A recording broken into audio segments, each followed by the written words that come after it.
दोस्तों, इस कहानी की शुरुआत होती है असम के गुवाहाटी शहर से। गुवाहाटी में एक परिवार रहता था जिस परिवार की मुखिया का नाम था शंकरी देवी। शंकरी देवी की गुवाहाटी में अच्छी खासी प्रॉपर्टी थी। इनकी उम्र करीब 60 से 70 साल के करीब थी। गुवाहाटी में शंकरी देवी के पास कुल 5 घर थे, जिनमें से एक घर में ये खुद रहा करती थी। बाकी के जो 4 घर थे उसे इन्होंने किराए पर लगा रखा था और किराए से हर महीने उनके पास अच्छे खासे पैसे आ जाया करते थे।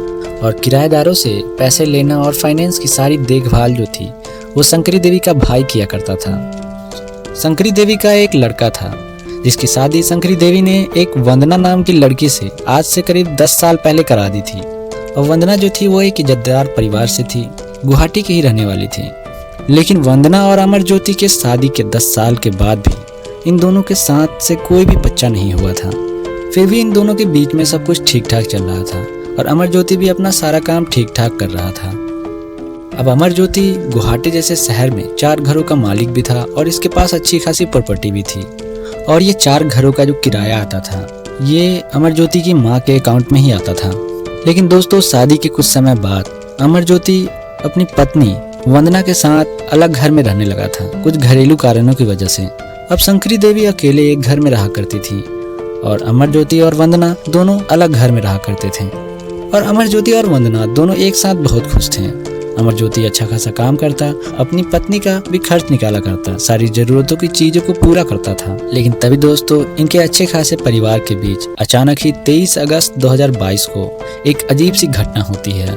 दरअसल दोस्तों, वंदना गुवाहाटी के पुलिस स्टेशन में पहुंचती है और रिपोर्ट लिखाती है कि उसका पति अमर ज्योति और उसकी सास दोनों ही गायब हैं और दोनों का फोन स्विच ऑफ आ रहा है। अब वंदना के इस बयान पर पुलिस ने रिपोर्ट लिख ली और अपनी तफ्तीश शुरू कर देती है।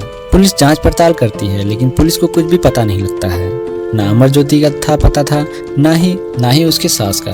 अब जैसे जैसे समय बीतता है पुलिस इन बातों को सीरियस लेना बंद कर देती है। अब इन दोनों माँ बेटों को गायब हुए तकरीबन 2 महीने हो चुके थे और सितंबर से अक्टूबर आ जाता है, लेकिन इसके पति का सुराग कुछ नहीं मिलता है।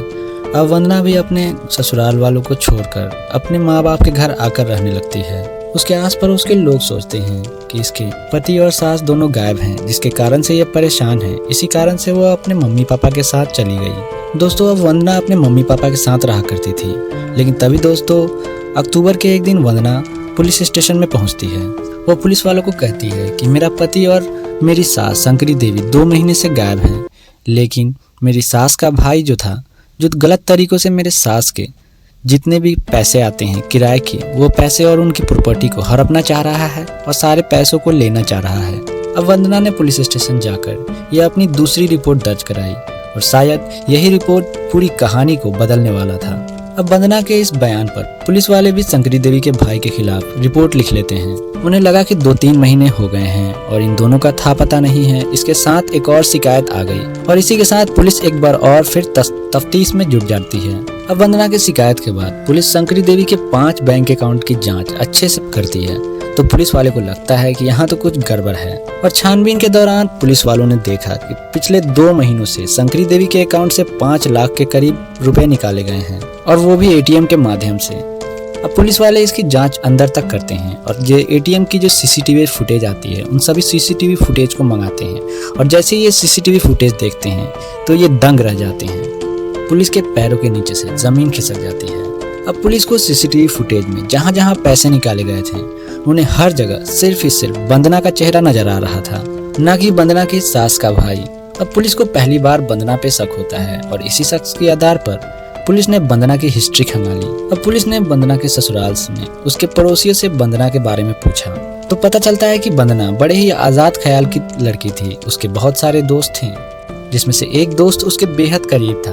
और दोस्तों, इसी दौरान एक और खबर लगी। इसी दोस्त को लेकर वंदना और उसके पति के बीच अक्सर झगड़ा हुआ करता था।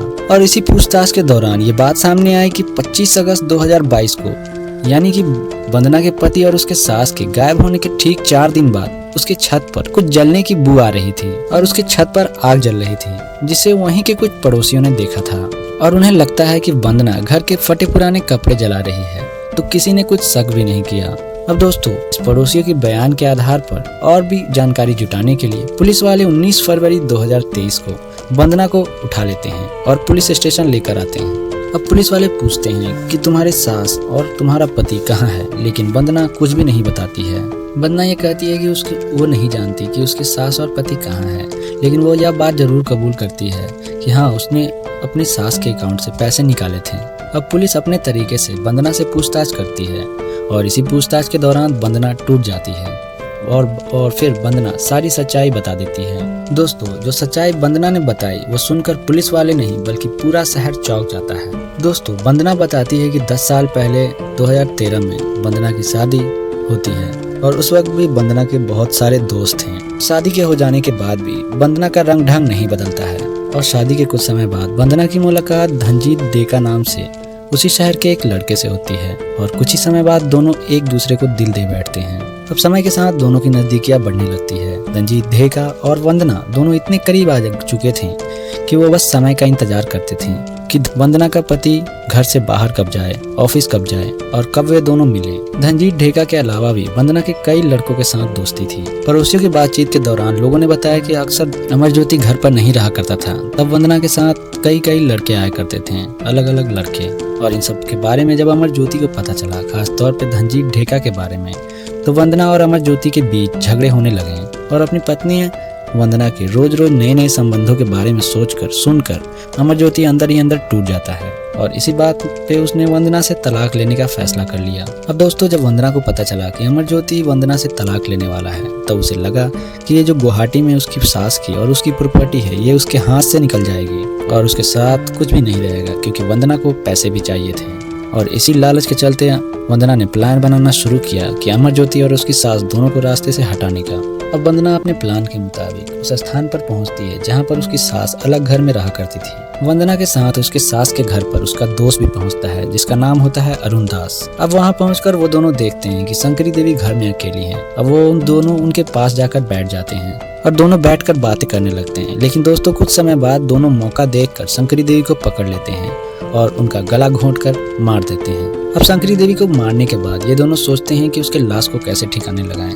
तो ये दोनों उसकी लाश को छोटे छोटे टुकड़े करते हैं और गार्बेज पॉलीथीन में डालकर उसे फ्रिज में रख देते हैं। और अपनी माँ की मौत से बेखबर अमरज्योति जो बाहर गया हुआ था, वो 21 अगस्त को वापस लौटता है। पिछले 4 दिनों में दोनों में आपस में बातचीत भी नहीं हुई थी, क्योंकि दोनों अक्सर अलग घर में रहा करते थे, तो ज्यादातर बात नहीं होती थी। अमरज्योति अब घर लौटता है और अपने कमरे में जाकर आराम करने लगता है। वंदना अमरज्योति को जूस का गिलास लाकर देती है और जूस का गिलास पीते ही अमरज्योति कुछ समय बाद बेहोश हो जाता है, क्योंकि वंदना ने उस जूस में नशीला पदार्थ मिला दिया था, जिसके कारण से वो बेहोश हो जाता है। उसके बाद वो वंदना उसका तकिए से गला दबाकर गला घोंट देती है और उसे मौत के घाट उतार देती है।